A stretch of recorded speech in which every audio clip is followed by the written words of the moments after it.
Welcome to a Fredrikson Byron webinar on artificial intelligence. My name is Ann Ladd, and today I'm going to talk about licensing and contracting issues in artificial intelligence tools.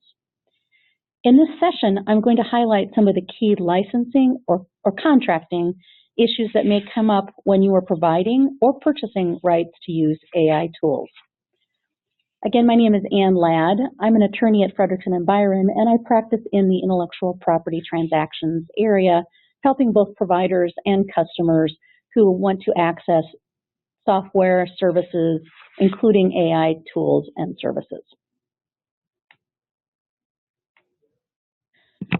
So first, let's talk a little bit about what's old and what's new when it comes to AI tools. First, a reminder.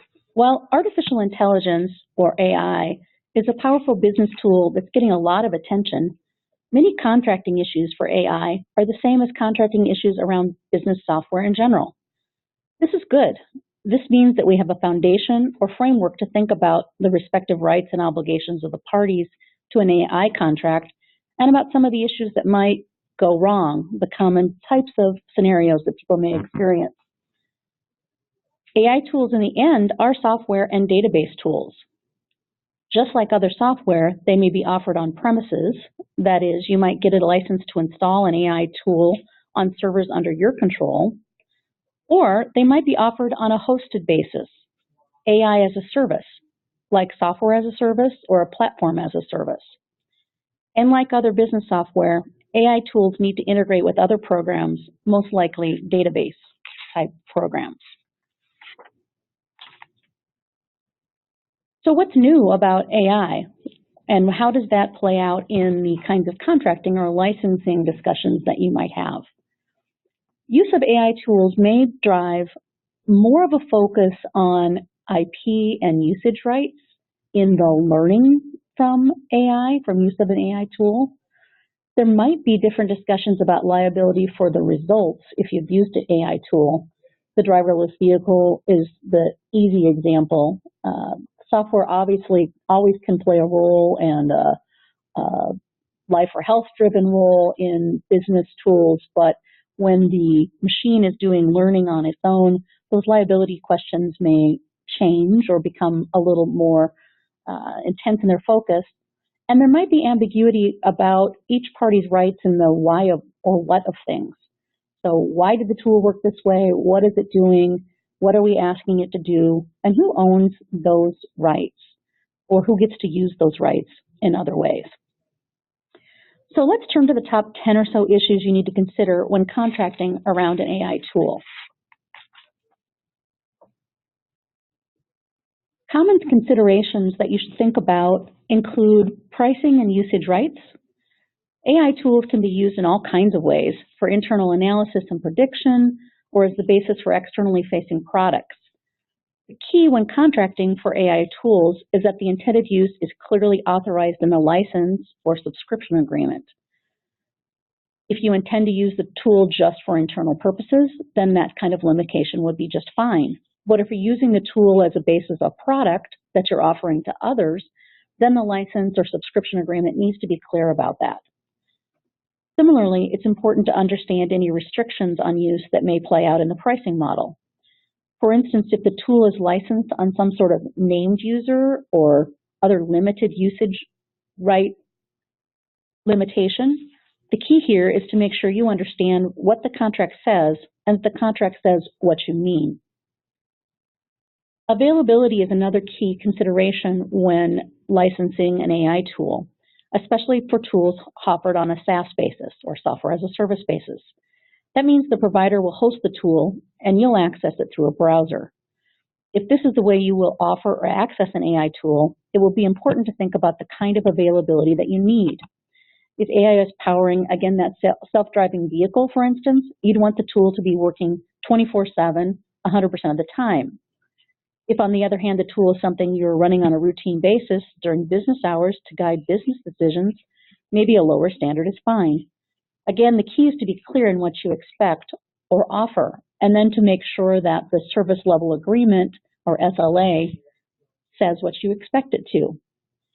In negotiating SLAs around AI tools, just like in any other situation involving access to software or a database, you'll think about the common terms that you'll want to include, including uptime commitments, standard carve-outs for maintenance windows, carve-outs for emergency maintenance, and the kinds of service level credits that you'd expect if the vendor doesn't meet those commitments, or if you're the vendor that you might need to offer.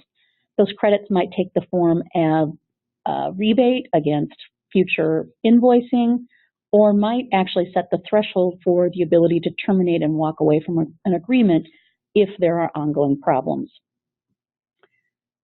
Maintenance and updates are another key issue. You'll want to make sure that the vendor of any AI tool is committed to keeping it up to date and error and bug free, and that you're getting the latest version of a tool if possible. You'll also want to think about conversion and integration issues, especially if the AI tool is going to work with a database that requires cleanup before you can use it. Clarity around the vendor's obligations and your obligations is the key here. And finally, you'll think about warranties, limitations, and exclusions. This also sounds like legal buzzwords, and people set aside these conversations until the end of a negotiation. But really, these are important to think about up front because they form the framework for discussion about remedies. Again, you need to think about the way you're going to use an AI tool or how your customers will use it, and make sure that you've thought through what might go wrong and who should be responsible for that. Having some common understanding of the business risks will help the negotiations around warranties, limitations, and exclusions go most smoothly for all parties. Other common considerations include IP usage rights and inputs and outputs. As I mentioned earlier, one of the things that is unique about AI tool is the fact that if there's machine learning involved, a machine may be creating updates to its own program in the course of your usage. You'll want clarity in the agreement about your rights to any data that you provide for the AI tool to work with, rights in the results from that analysis. Those should be easy. Those two things should be rights that the customer holds. Becomes less clear who would hold rights in the model or the idea that is being tested in using the AI tool. A customer will hope that that model is something they protect. The vendor may have difficulty saying that that can be given exclusively, depending on the type of AI tool and where it's being used. Again, the key here is to think about what's important to you as a customer or a vendor and be clear about that. And at the other end, enhancements to the AI tool itself, those will likely be held by the vendor, and the customer shouldn't have a problem with that. Security and vulnerabilities are important. This goes hand in hand with the maintenance, but it's vitally important that any AI tool vendor is thinking about the security and vulnerability protections for its tool, especially tools provided on a hosted basis, but even those offered on premises. Things to ask a vendor include whether the vendor participates in any kind of coordinated vulnerability disclosure program, and what kind of updating it does, what kind of virus scanning it does, etc., to keep its tool protected from hackers, from viruses, from bugs, from other types of vulnerabilities. And right to termination. This again is a topic that is sometimes overlooked if you're using a tool, especially again on a hosted basis, and if the vendor also has access to the results or the data that you're putting into the system. Make sure that you've got clarity around your rights to get your data back and also to download a copy of any results that have been generated.